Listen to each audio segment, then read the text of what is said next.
Devenir riche n'est pas un acte, c'est une habitude. De même que rester pauvre n'est pas non plus un acte. Ce n'est pas quelque chose qui vous arrive comme ça. C'est une série d'habitudes. Alors maintenant, laissez-moi vous présenter les 3 meilleures habitudes des personnes riches.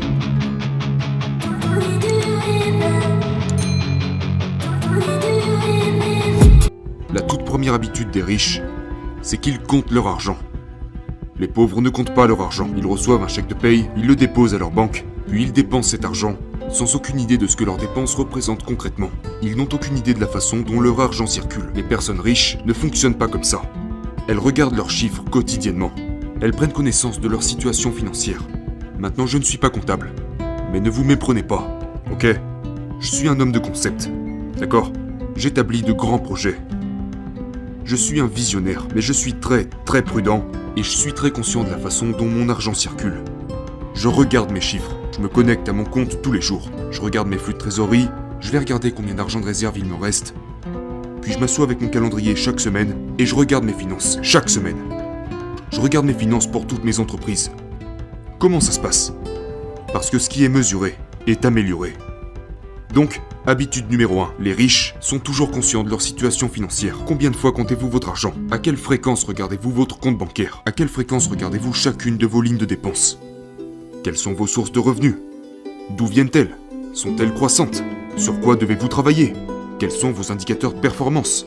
Est-ce que vous regardez ces données? Donc, c'est la première habitude. L'habitude numéro 2 est de se payer en premier. Maintenant, vous en avez certainement déjà entendu parler. Oh oui, je sais Dan, j'ai déjà entendu parler de ça. Je dois me payer en premier, je sais. Mais savez-vous vraiment ce que ça implique? Se payer soi-même ne veut pas dire s'acheter une foutue voiture. Se payer soi-même, ça ne veut pas dire prendre des vacances. Ça ne veut pas dire claquer de l'argent pour se divertir. Oh, mais je profite juste de la vie. Non, tu donnes ton argent aux autres. Quand vous achetez une voiture, vous payez la compagnie automobile. Lorsque vous achetez une maison, vous payez la banque. Lorsque vous voyagez, vous payez l'agence de voyage. Vous payez l'hôtel. Vous payez la compagnie aérienne. Se payer soi-même, c'est mettre son argent de côté et investir avec. Je parle de prendre un pourcentage de vos revenus, de le mettre de côté et de vous payer en premier en le mettant de côté et en l'investissant. C'est ce que j'entends par se payer soi-même. Et beaucoup de gens, si vous avez lu le livre « L'homme le plus riche de Babylone », il est dit que vous devriez économiser 10% de votre argent et de vous payer avec 10 autres pourcents. Mais je vous le dis, de nos jours, avec ce qui se passe, avec l'inflation, avec ce qui se passe dans le monde, tout est en train de devenir plus cher.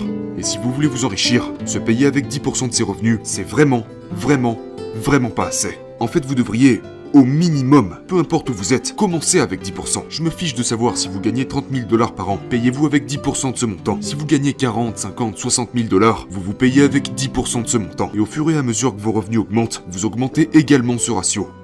Donc, commencez avec 10%. Ensuite, vous devriez viser à économiser 15%, 20%, 30%.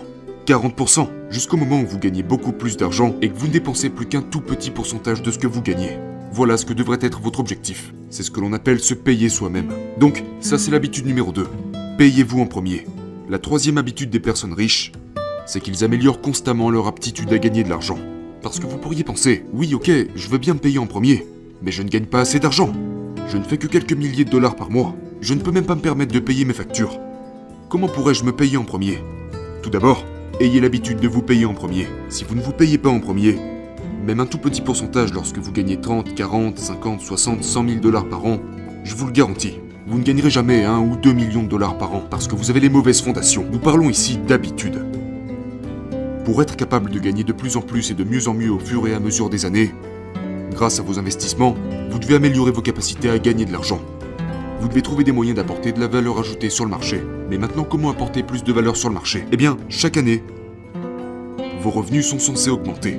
Si vous travaillez dans le monde réel, et que vous avez votre propre entreprise, et que vos revenus sont toujours les mêmes 2, 3, 5 ans d'affilée, vous devriez avoir honte. Cela signifie que vous n'apprenez pas, que vous ne pensez pas. Ça veut dire que vous n'évoluez pas. Vous devez vous efforcer de faire évoluer vos revenus d'année en année, d'accroître votre capacité à gagner de l'argent. Et les personnes riches cherchent constamment à faire évoluer leur capacité à gagner de l'argent, ainsi que d'appliquer un maximum d'effets leviers. D'appliquer des effets de levier dans tout ce qu'ils font. Peut-être que ça passera à travers leurs relations. Peut-être qu'ils pourront appliquer un effet levier à travers l'apprentissage de nouvelles compétences. Parce que plus on a d'idées et de stratégies, plus vite on avance dans la bonne direction. C'était les 3 meilleures habitudes des riches.